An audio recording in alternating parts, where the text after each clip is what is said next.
Hey guys, AJ here. No, I'm not dead. I've just been extremely busy. But anyway, this is the video I wanted to post about how to reverse your Dle-170 engine. And I have one guy who's really been waiting for this video, so here we go. Now, the first thing you're going to have to do is take your hub off. Now, the hub is a little bit tricky to take off. So what we're going to do is we're actually going to do magic. I love that stuff. One thing you need to know about two-cycle engines is since there's so few of moving parts on them, you can actually run them forward and reverse as long as you just change the timing. So that's what we're going to do with the hub being off now. We got the timing hub off. I want to show you how I've reversed mine actually. You look on the back of it, you see we've got two keyways on this timing hub. We got the original factory, and then we've got my new timing position. The original factory is 180 degrees away from your little magnet. Little pressed-in magnet right there. That tells the motor when to fire. We're going to actually change the timing, so instead of firing just after top dead center in a clockwise position, we're going to change it to where it's going to fire just after top dead center in the counterclockwise position. Okay, we're back at the engine. Now the first thing you want to set up is you want to find your top firing position. That's not top dead center. That is the degree of how much further the hub is past top dead center in order to fire the engine. So you pretty much just attach the hub again. I just put it on there lightly so I can find out where the magnet's at. You line up the magnet with the sensor, and that right there gives you a position of when the engine fires. So since we know that engine fires at this position, you take a pair of dial indicators. It's got a little depth gauge on the end of them. That's what that little guy's for. And these are digital. And yeah, I already made sure they're zeroed out. Let me do that again real quick. Now you want to go off your numbers. Every engine's a little bit different. This is just numbers off my engine. So I don't know how well I can do this one-handed. Hold on here, guys. Alright, stick that guy in there. You want to be gentle too, so that's all aluminum with steel tools.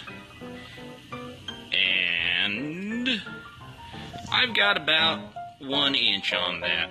Now it's moved a little bit, that's not very accurate, but I'm going to say roughly 1 inch on there. So what we do is we got our measurement, like I said, don't use that measurement.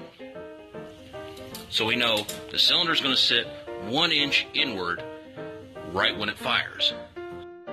Okay, so now that we have the measurement of the engine, we just turn the engine back against the compression stroke again, use our depth gauge, our dial indicator, and tilt that and turn this motor until it matches perfectly with the numbers off that depth gauge. Now you can be a little bit forward, a little bit deeper, a little bit more shallow.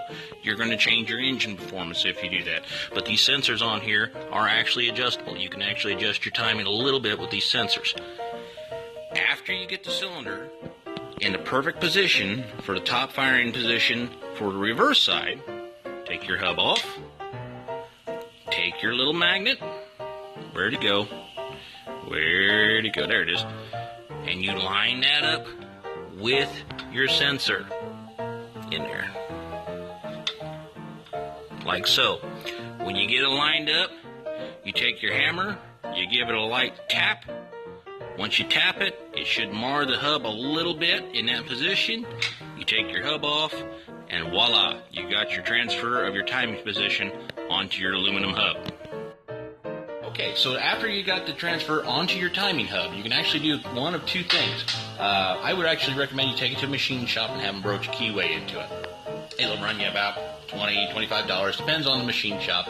Some of them probably won't say it's worth their time, so they'll charge you a few bucks more. But what I actually did is I used a jeweler's file. Little guy I bought off Harbor Freight for like $5. You know, it has other files in it and such, and I just used patience, sat there, watched TV, and filed out the keyways. So that's the way I did it. You don't have to do it that way. So I'm hoping this video will help you guys if you have a Dle-170 engine, help you reverse it, because we all know reverse props, counterclockwise props are very hard to find. I have not been able to find one to save my life. And if you got an electric start on it, like the one I've got, where it's got the clutch bearing in it, that's a whole nother can of worms. So if you have issues with that, let me know. I'll try to shoot a video of how I actually change my starter position around. But if you have just a normal Dle-170, this here should work fine for you. So anyway, guys, I hope that was informative. I'll see you guys later. Bye.